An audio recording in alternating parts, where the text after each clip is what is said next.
শৰতৰ পূৰ্ণিমাত কৃষ্ণ বন্দনাৰে চৌদিশ ৰাজ্য খোল তালৰ শব্দ গোপ গোপীৰ নৃত্যৰ লয়লাস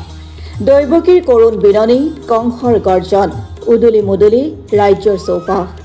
জোনাকী নিশা মহাৰাসৰ কৃষ্ণৰ পূৰ্ণাংগ ৰাসলীলাত ভক্তিৰসৰ সমাহাৰ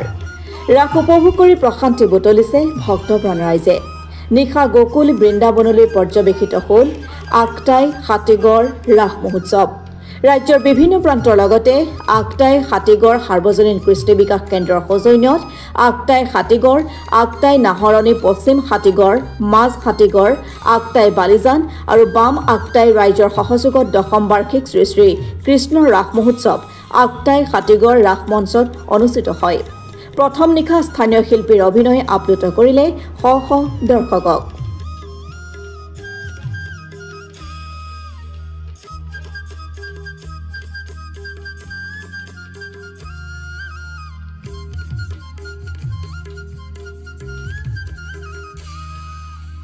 ইয়াৰ উদ্দেশ্য মেইন আমাৰ গাঁৱে ভূঞে বহুত প্ৰতিভা লুকাই আছে এই প্ৰতিভাবিলাকক আমি মুকলিমূৰীয়াকৈ আমি যদি ইয়াক স্থানীয় শিল্পীবিলাকক আমি যদি সুবিধা প্ৰদান কৰি তেওঁলোকৰ প্ৰতিভাবিলাক আমি বিকশিত কৰিবৰ কাৰণে যদি আমি সুবিধা দিওঁ ই এক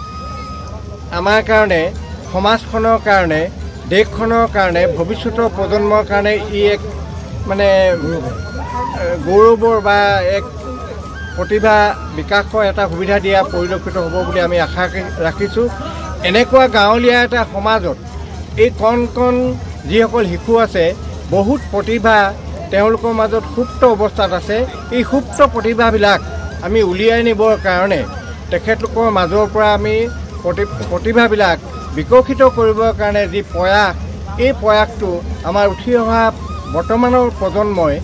যি চেষ্টা কৰিছে সেই চেষ্টাত অগ্ৰসৰ হ'বৰ কাৰণে আমাৰ সমাজখনে বয়োজ্যেষ্ঠসকলকে আদি কৰি সকলো পৰ্যায়ৰ লোকসকলে ই এক উল্লেখনীয় পদক্ষেপ গ্ৰহণ কৰিছে বুলি আমি বিবেচনা কৰিছোঁ সেয়েহে বহু কষ্টৰ মাজেদি গাঁঠি ধন ভাঙি আমি একত্ৰিত হৈ পেলাই সমাজখনৰ উন্নতিৰ কাৰণে কৃষ্টি সংস্কৃতি ৰক্ষাৰ কাৰণে আৰু সমাজখনৰ সমন্বয় ৰক্ষাৰ কাৰণে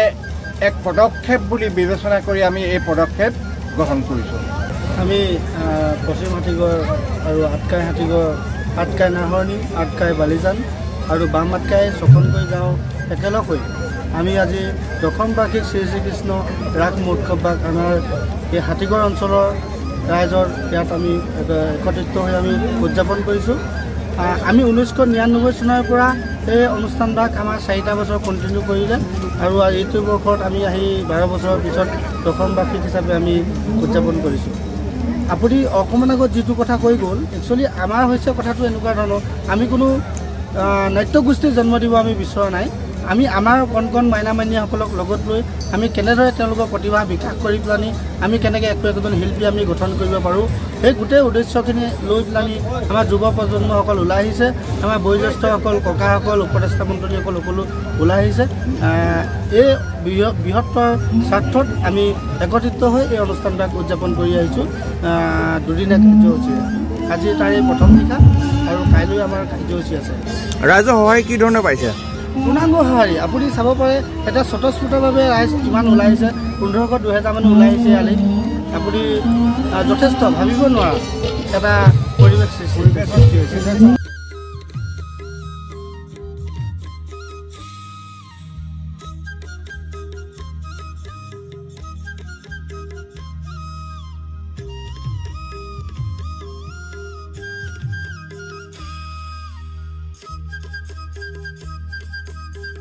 ব্যুৰো ৰিপৰ্ট অসম টুডে।